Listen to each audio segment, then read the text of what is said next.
So with it, I understand you had a little recent problem getting your vehicle serviced.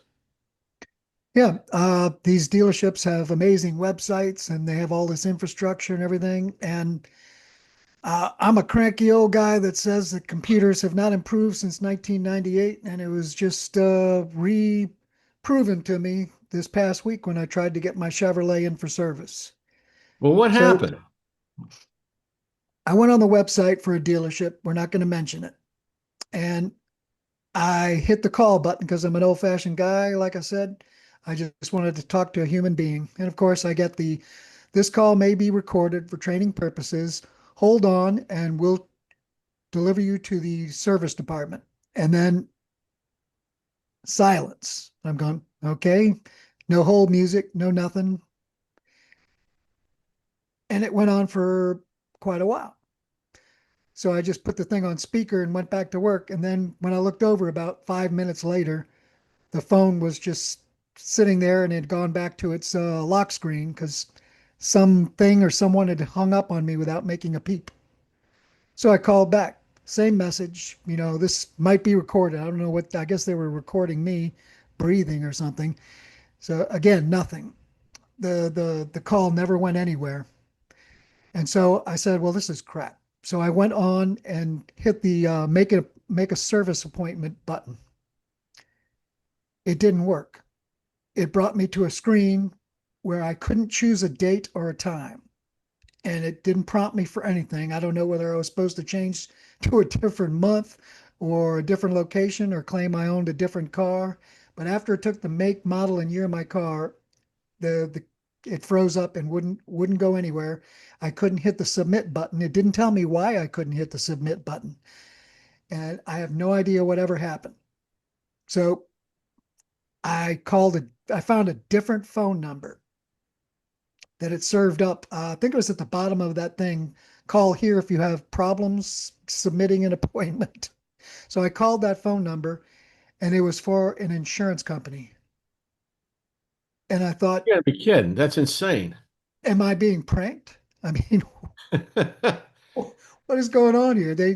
Uh, and again, it was a voicemail robot service. Like, press one if you want to speak to a claims adjuster. Press two if you want to talk to a service agent. I'm go, what? So I pressed service agent, and again, the phone just rang and rang. So whatever insurance company this was, which was never identified, they had a similar really crappy setup, whatever it was.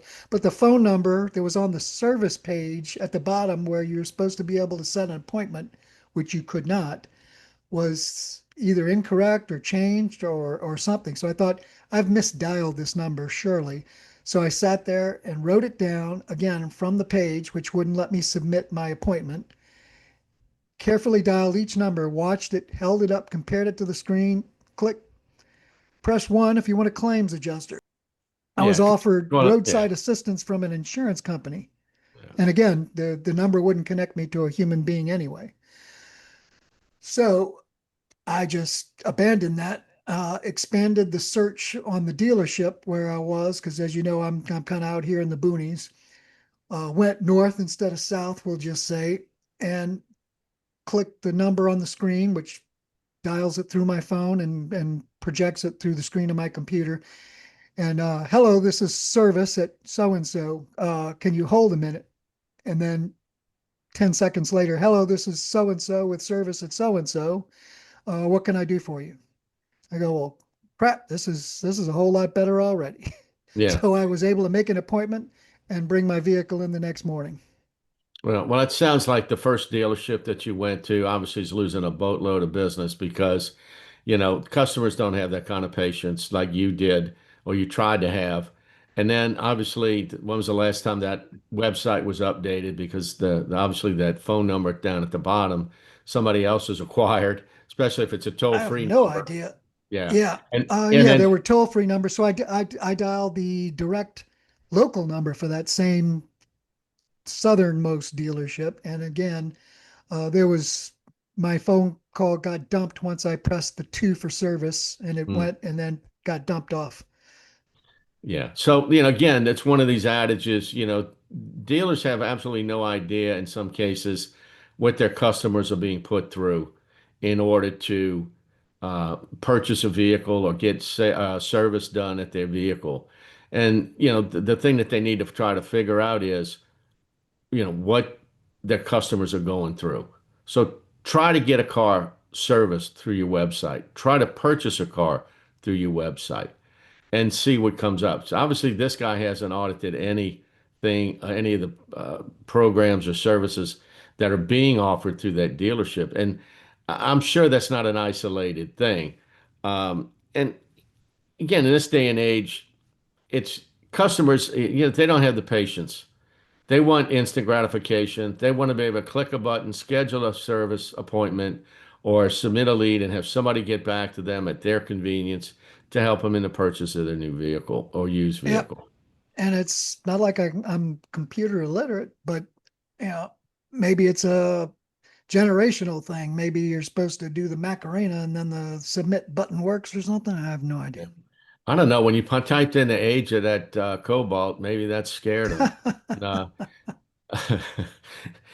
maybe those tools were obsolete and they've been recalled by the manufacturer. But no, I mean, but what you talked about, that happens. That's a common occurrence. And and again, dealers have to take the time to figure that out. Now, you know, service, you can sell a car and get a good front end experience, but service is what keeps them coming back year after year. And, if Fixed somebody, operations is where most of the money at the dealership is made. your service department is supposed to be generating the money like you're talking about, but if you're not getting, your new customers or trying to get, you know, customers to come in for the first time, and that's their experience. You've only got, like you said, one chance to make a first impression, and Because obviously even that deal was bad. I needed a an oil change and a tire rotation. And the thing was, they didn't even have tire rotation as an option. So I was going to have to tell them that in person or addend it or whatever. And but it didn't matter because after I pressed oil change and everything, and the Mm, submit button just wouldn't submit. yeah, yeah. Obviously, that's something that they're going to have to address. But yeah, I'd safe to say you're not giving them another opportunity anytime soon. No, no, no. Yeah, So yeah, anyway, it just brings back that a lot of these things need to be returned to basics. And one of the basics is have a phone number that gets a live person immediately. yeah. I mean, certainly you could have a choice where you can press one for sales or two for service, or maybe even three for parts. But after that point, that number needs to deliver you to a human, because that's the analogy of the meet and greet. If you walked in a dealership and there was a desk sitting there and it said, knock on the desk twice for sales, knock on it 3 times for used car sales, knock on it 3 times if you're lost and just need a drink of water. And they did that, and then nobody ever came. Sure, sure. And then you make a great point. Pivoting over to the sales side. How many times does a customer walk into a dealership and there's activity, but there's also people sitting at a desk and they look up and they give them the once over and they never get up to greet them. And it's just amazing that you would think somebody walked in, they're there for a reason. Now, they may not be there Yep. to purchase a car. Like you said, they may be lost and looking to, get a drink of water or find where, your restrooms are. But, on the off chance that they might be coming to buy a new car, somebody should be greeting them. And then And, there's the opposite. You have the yeah, dealerships where the guy barely drives up and there's a whole pack of jackals sitting on the edge of the curb, like eyeing them up like fresh meat. yeah. And so it's almost like we have no medium ground of reasonable, cheerful approach Mhm. and service and meet and greet, and it's either pounce or ignore. Yeah. And you're right. I walk into a lot of dealerships. The first person a lot of times I'll meet is a receptionist. And, they'll ask, what are you here for? Who are you here to see? but there, we were taught years ago, you greet the customer at the door. You welcome them to ABC Motors. My name is Mike. How can I assist you? Are you here to see anyone in particular? So just whatever that greeting is, it should be prompt, if nothing else, and respectful. But like I said, for somebody to walk all the way into a showroom, and hell, some of those receptionist desks are tucked in a corner, so they may have to walk entirely across the showroom to get to somebody who's going to acknowledge them, or at least somebody they think will acknowledge them. And how many salespersons did they walk past? So obviously, you know, the the initial greeting at the dealership, I mean that's basic sales 101.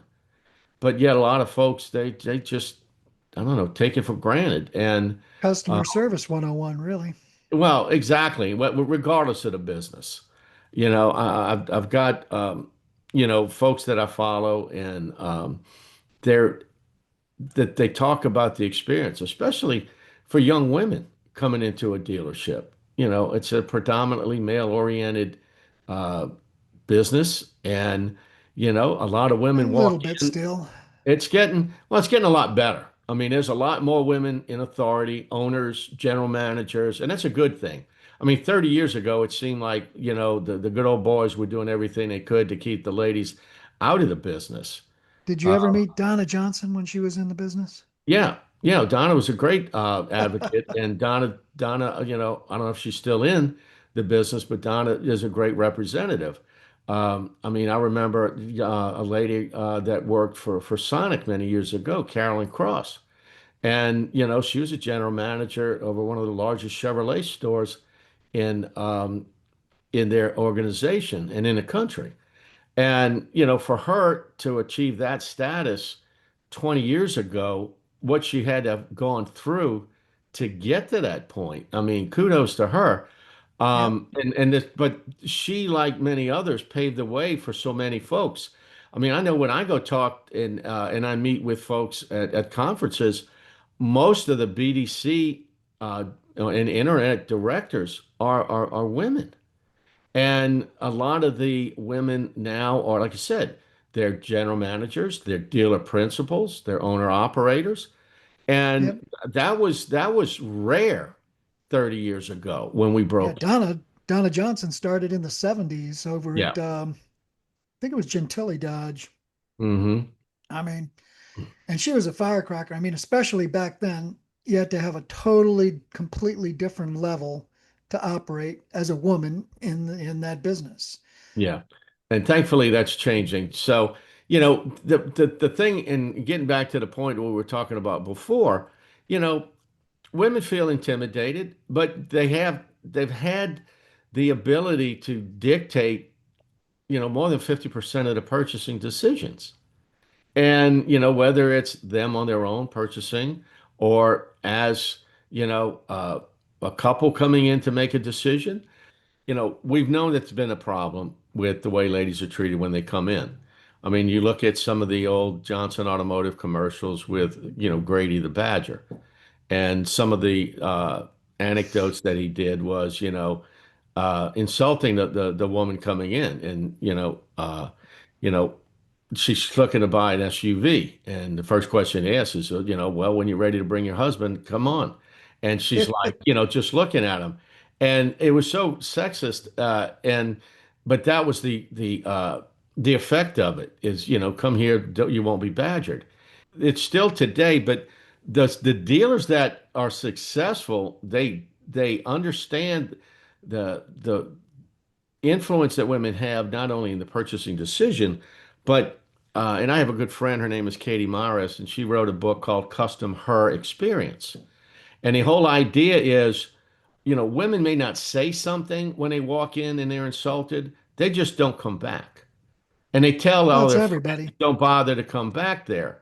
But also when you're looking at um, your female employees in the dealership, Hmm. what does what is their expectation? What are you doing for them to make them feel appreciated?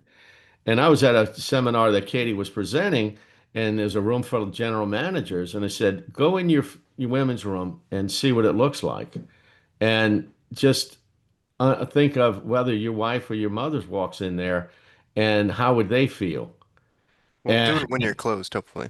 yeah, but the idea is, does it look like a roadside stop, or is it something that's pampered for what a woman's expectations are? Is it clean? Is it, Hmm. is it representative of what a woman wants when she walks into the dealership? I mean, you go to a Lexus or high-end Oh Infiniti yeah, store, they I was already just going to say. understand that. But your Chevrolet or Ford or, are you up to that same level? Probably not. And it was funny watching all these general managers just start scrambling and said, okay, I guess I'm going to have to spend some money updating my facilities, not only for my employees, but for the women that we expect to do business. But the impact that women have on the industry as leaders, but also as consumers. And, you know, as we pivot to some of this in this discussion about an experience, women would like to deal with a woman salesperson in a lot of cases. They may feel intimidated dealing with a man. And you have to recognize that and match personality with personality wherever we can. Um, but This is according to Zippia.com, and we might want to take it with a grain of salt, but approximately 32.8% of auto dealerships in the US are owned by women. So I would assume that's a big difference from back in the day when you guys started oh, out. That's a absolutely. huge difference. Absolutely. But I would Uh, try to find Back in out our what's day, the, back in the 80s and 90s, probably would have only been women who inherited dealerships Hmm. from guys, their husbands who had heart attacks. or, their family had been in the business. I mean, we have a dealer group that I follow, Carter Myers Automotive. They're 100 years strong, and Liza Borch is their president and CEO, and she's third generation owner, operator, and she's a dynamo in the industry. And but there's more and more of that. To your point, I would say statistically, looking at that source, see how many females are employed in the automotive industry, and I would say that it's greater than 50% of the employees. Because a lot of them are in the back end. They're doing clerical work, they're comptrollers. But again, as I mentioned, right now, BDC managers, internet directors, marketing directors, they make up a great portion of dealership employees. And I guarantee you, more than 50% of the employees in dealerships are women. Yep. Still Guaranteed. minority as far as service writers in some other areas, but they're definitely gaining a lot of ground. Well, I can tell you the places that I go, it's 50-50 for the service writers, and there's a lot more service directors that are women. We probably need to take this with a grain of salt because I'm getting it from Google AI, but according to the Bureau of Labor Statistics, approximately 21.4% of employees at all auto dealerships are women. And then Hmm. so Not like according surprising. according Yeah. to Automotive News dealership salary survey, about 85% of respondents were men and only 13% women. But Yeah. Yep. again, Yeah, Yeah. I think what you're probably perceiving, Mike, is sample bias. In other words, there are a lot more Dodge Vipers on the road as far as perception than in reality, because when you see 50 Toyota Camrys drive past you, you ignore them, but you see the one Dodge Viper in the other lane, you go, hey, yeah, that's a Dodge Viper. And so No, we notice the women, especially us from our generation, we notice the women in the dealerships a lot more readily, because to us, that looks out of place. To us, it seems extraordinary, yeah, because I can that tell you was the not the conferences. case back in our day. Yeah. Yeah, the conferences I go to, most of the attendees are women, more than 50%. And most of them are in the digital field, and just in general, the influencers that I see, women in automotive, the especially when you start looking at um, another group that I follow, women of color in automotive, WOCAN, big up and coming group, and the ladies that are participants in that, they all have high-ranking positions. Again, general managers, dealer principals, internet and DDC directors. So I think I'm surprised by those results, Walter. But Like I said, when I look at and I attend some of these things, especially the last 4 or 5 years, uh, predominantly, it's a game changer on how many women are in authority and influence in the Oh, it's a industry. lot. It's definitely shifted a whole lot since Oh yeah, since the yeah. 70s, especially, or even the 80s and 90s. Uh, I think it's still got a lot more room to shift. It Oh, absolutely, absolutely. I mean, there's so much the opportunity. the We saw it. 20%, 15, 20% sounds like that could be Yeah. correct. Well, anyway, we'll. That's a discussion for a later date. Because you have to But remember the mechanics in the back. That's a fair number. I You, understand, but you also have to look at the clerical staff and the administrative part of the business has always been predominantly women. Where the yeah, gains have been on the service drive, have been in the service director's chair, have been in the mechanics, box, and the stalls. So, and obviously dealer principals and GMs. So, and then 30 years ago, you didn't have BDCs or internet directors. no, So those have evolved in the industry. But, you know, getting back to all of this, we started with the customer experience. And whether it's a phone call to get an appointment for service, or whether it's somebody walking in fresh off the on the showroom floor, there has to be a better experience. I mean, as an industry, we've been looked down upon for so many years and so many generations, and the only way you change that perception is one interaction at a time. And the dealers who get that, they're the ones who are winning the day. They're the ones who get the reviews. They're the ones who get the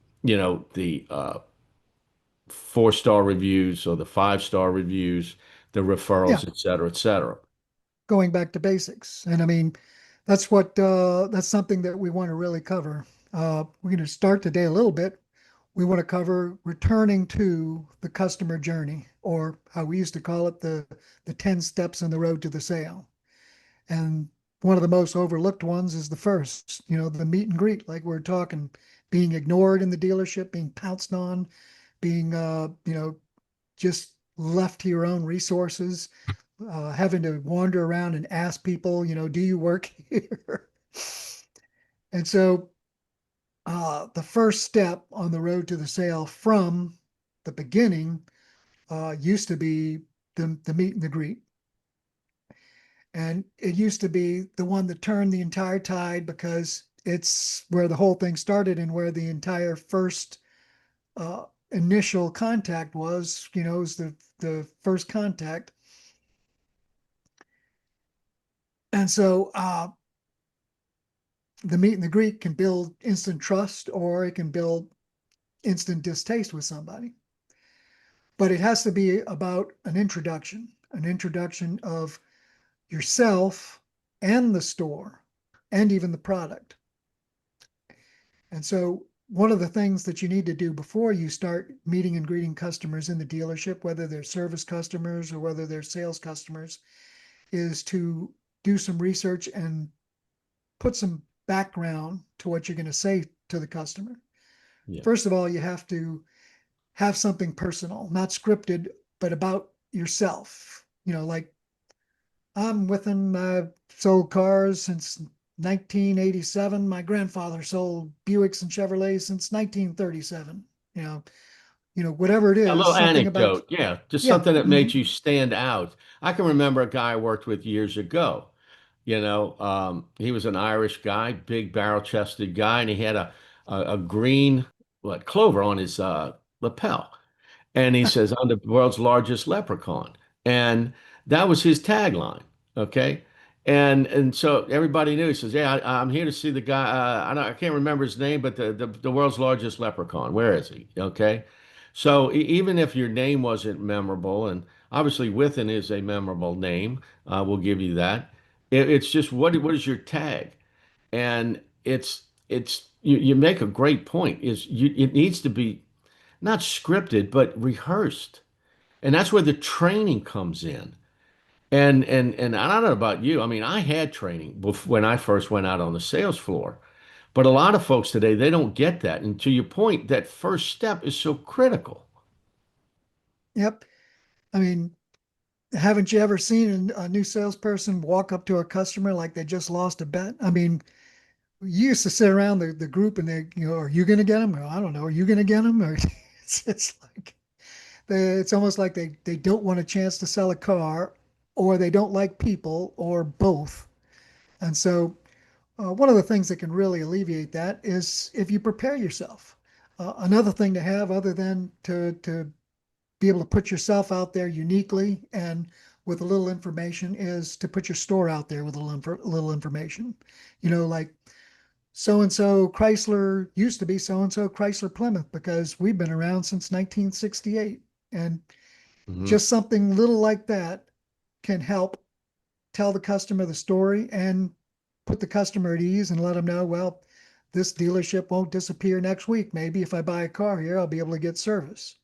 But you make a great point there too. Dealerships, gosh, especially in the last 5 years, the buy sells that are there. Some of these notable dealer groups, family-owned dealerships, been around 50, 60, 75 years, are changing hands.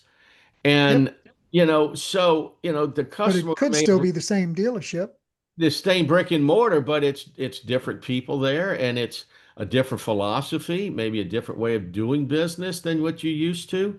And that loyalty that you've given them over the years, now it feels like you got to start all over. And so you talked about being prepared. And that's where, again, rehearsing, just practicing. We used to do role play a lot, Yep. during our downtime, and that was part of the training.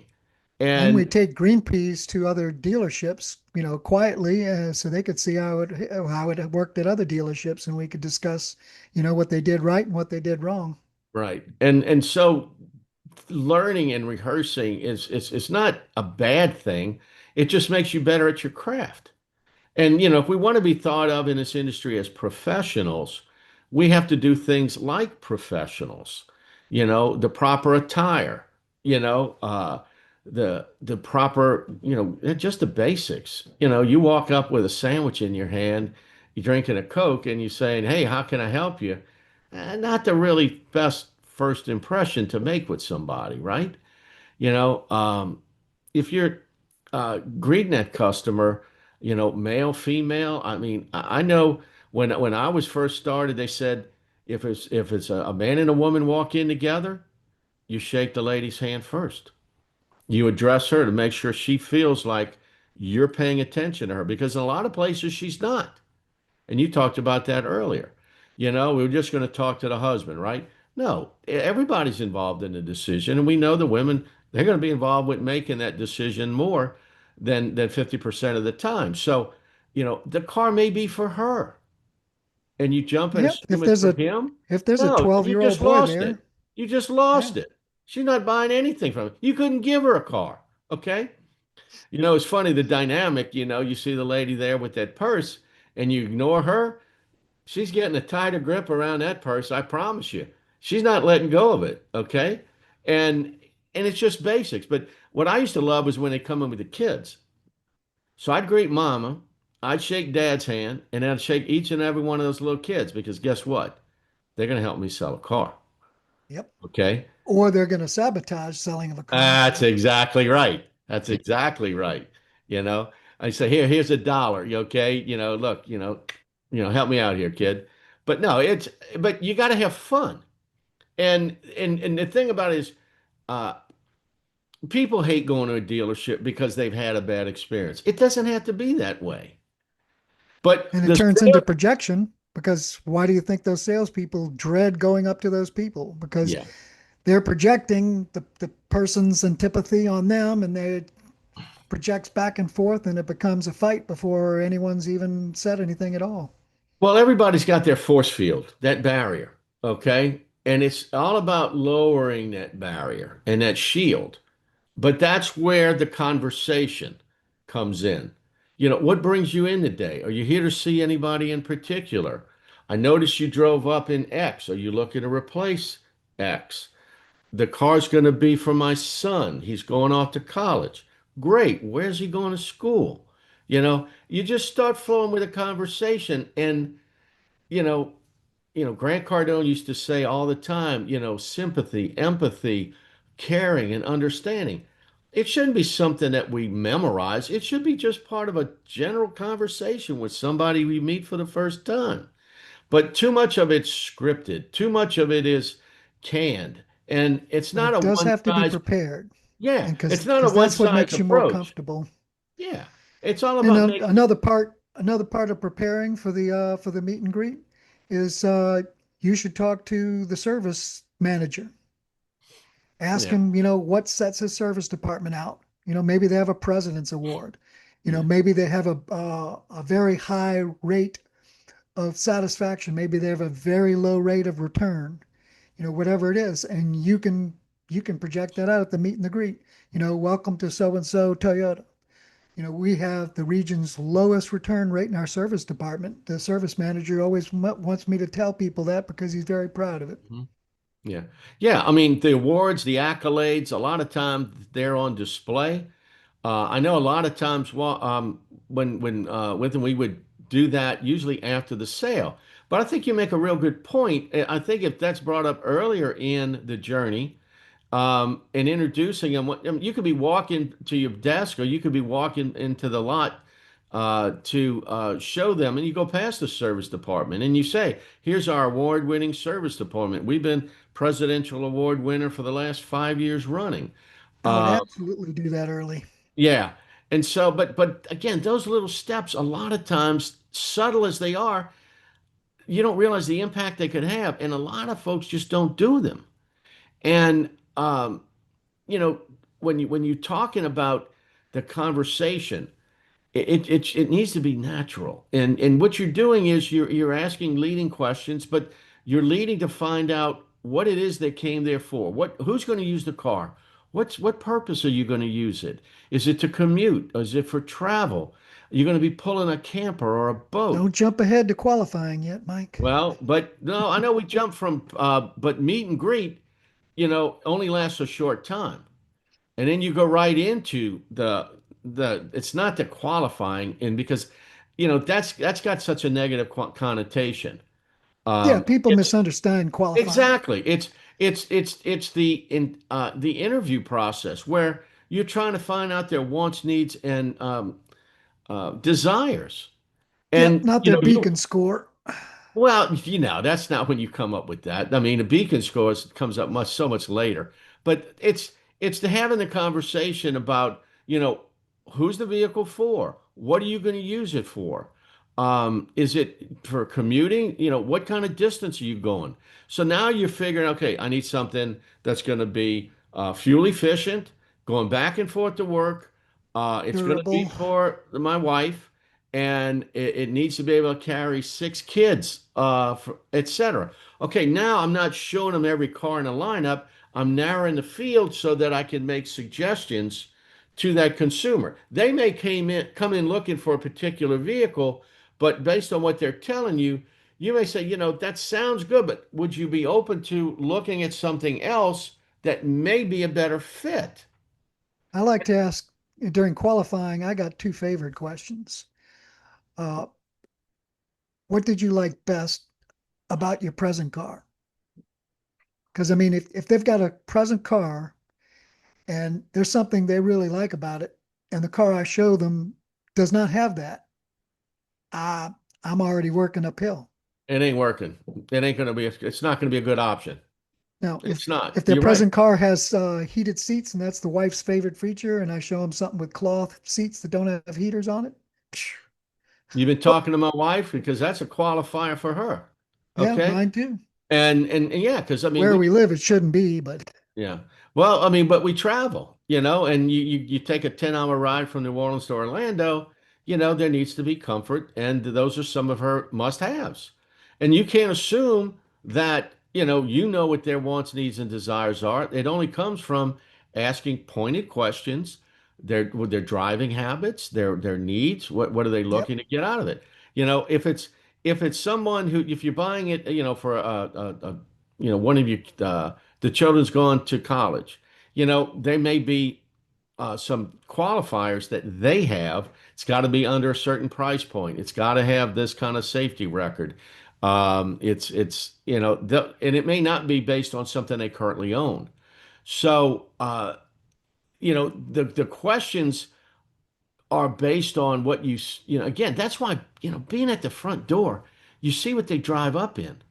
I mean, if you're in the back and they say customer on the porch, and you come running out, you've lost some of your, perception and ability to be able to start asking questions. Just to me, Yep. it takes a little bit longer. So if you're out there and you're paying attention, you see a family get out of the car, you look at it and you say, okay, it's about 8 or 10 years old. Maybe this is something they're going to trade.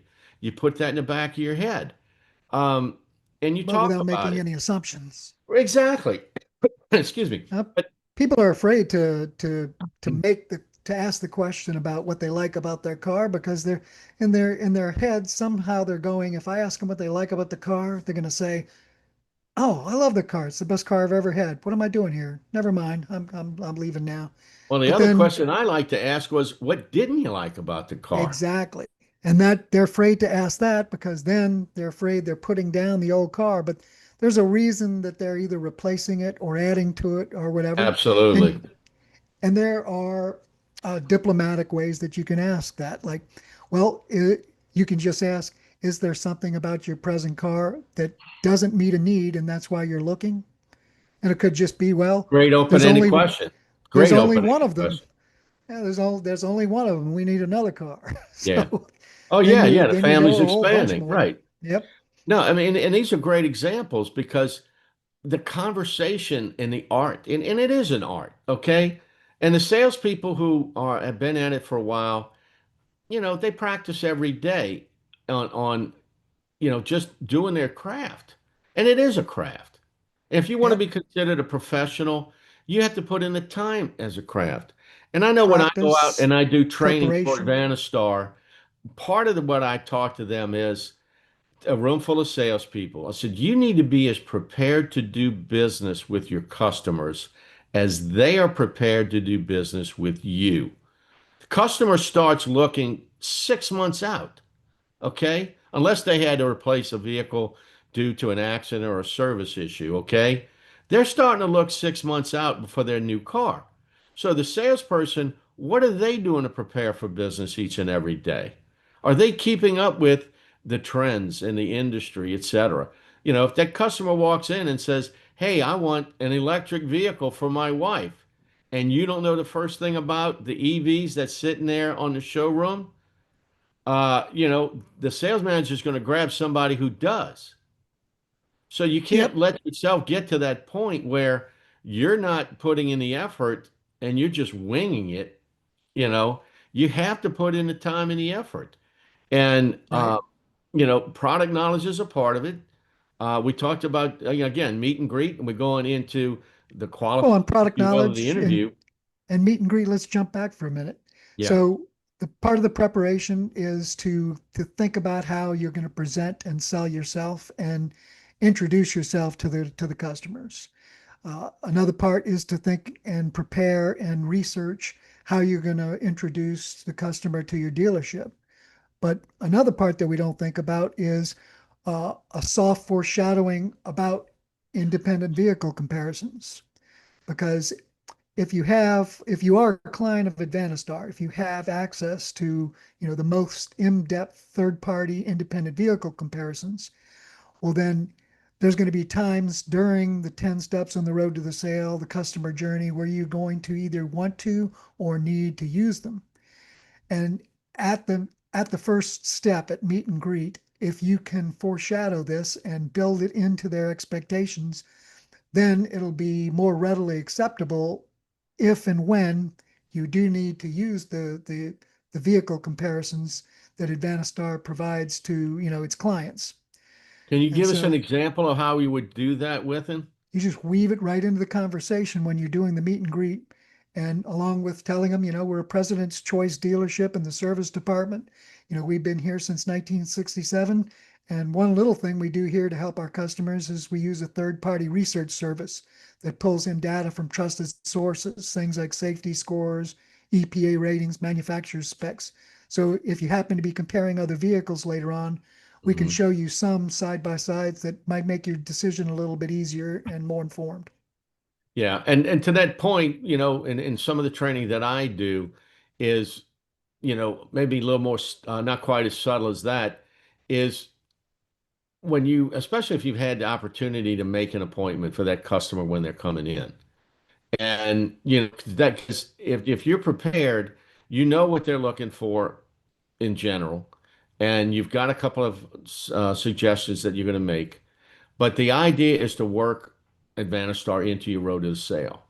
And it could be step 3A, 5B, wherever. But understanding that this is information that, when presented, helps you build value wherever you are in that journey. Um, I like the approach that you're bringing in there. Just when you're rattling off accolades and testimonials, using the third party in your initial meet and greet, there it's not getting blindsided when you pull that information out to share with them. A lot of what I would do with that would be when we get further down the road to the sale is once we've selected the vehicle and we're doing our walk around and we pop the hood and we open the doors and we're talking about the performance. And one of the questions that we talked about being afraid to ask is, are you considering something else other than this particular vehicle? I mean, I want to get that objection taken right out of the gate.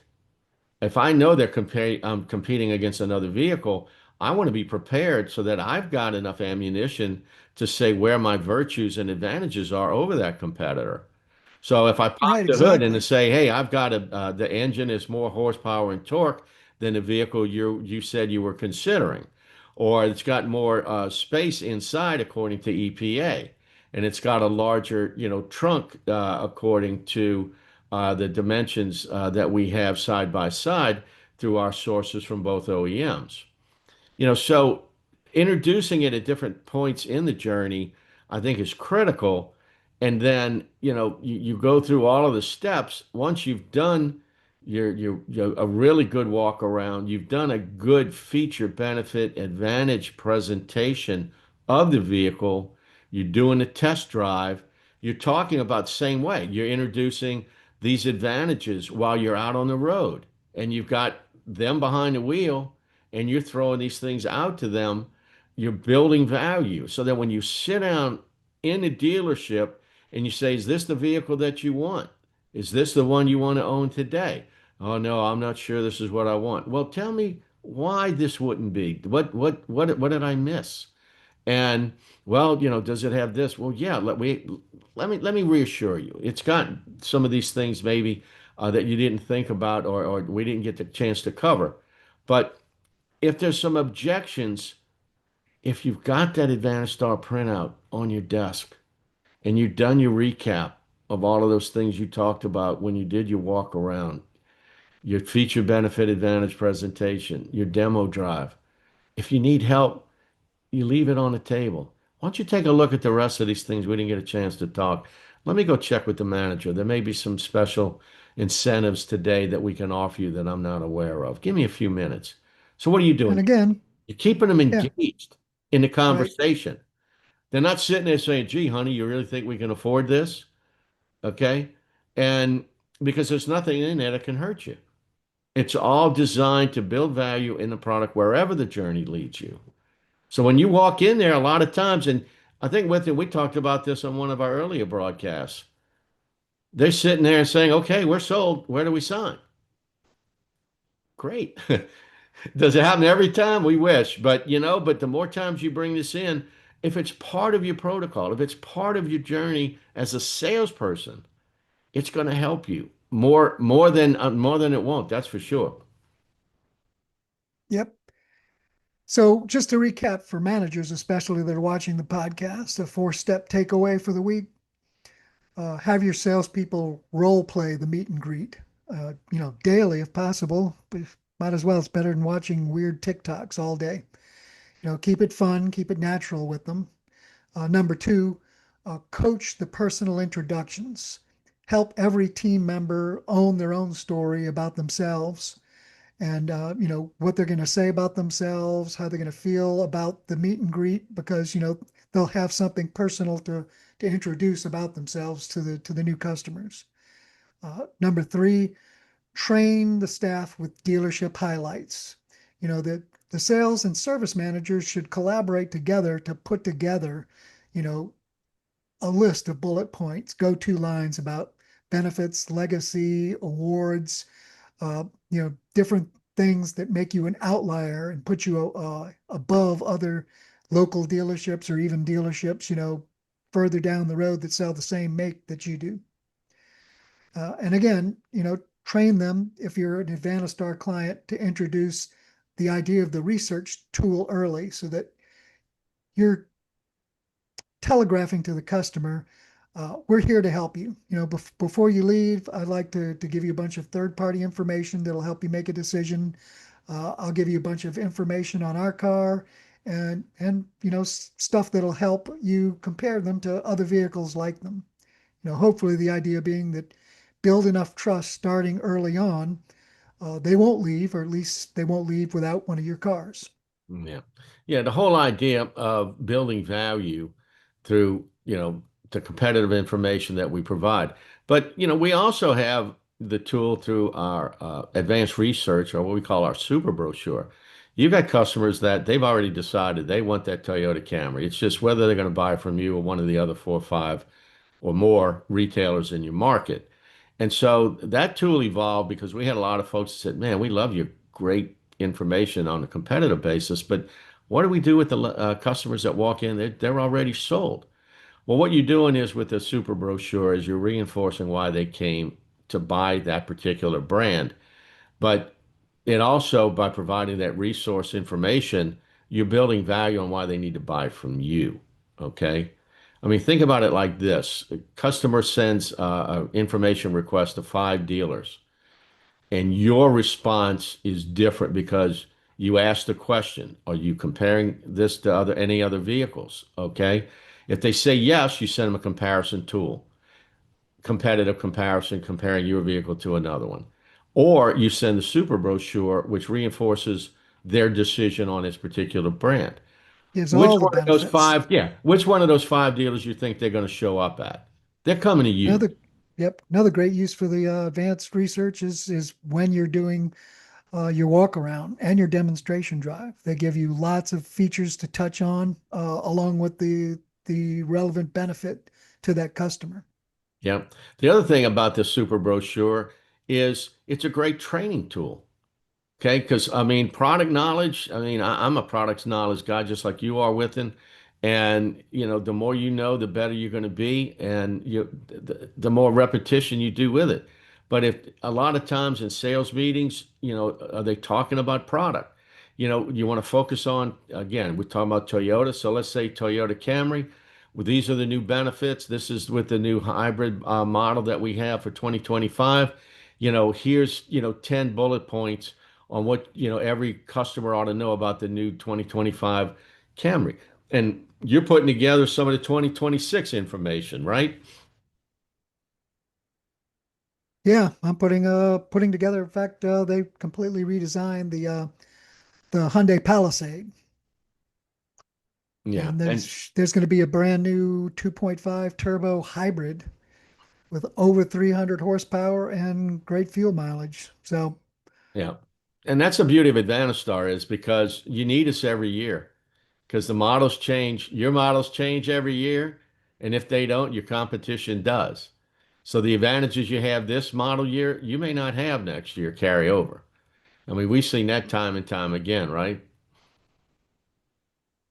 yeah, from Dodge being the minivan king to really Honda and Toyota taking a bit of a lead in those areas. Yeah. Yeah. You don't see a whole lot of caravans on the road anymore like you used to. Those were the days. And we sold a lot of them. Oh yeah, back in the day when the guy would come in and ask, "Well, it's the end of the year. How much can I get off of one of these?" And I go, "Well, if we had any from this model year left over, probably a little bit, but since they've been gone for several weeks and we're waiting on next model year, probably none. Yeah.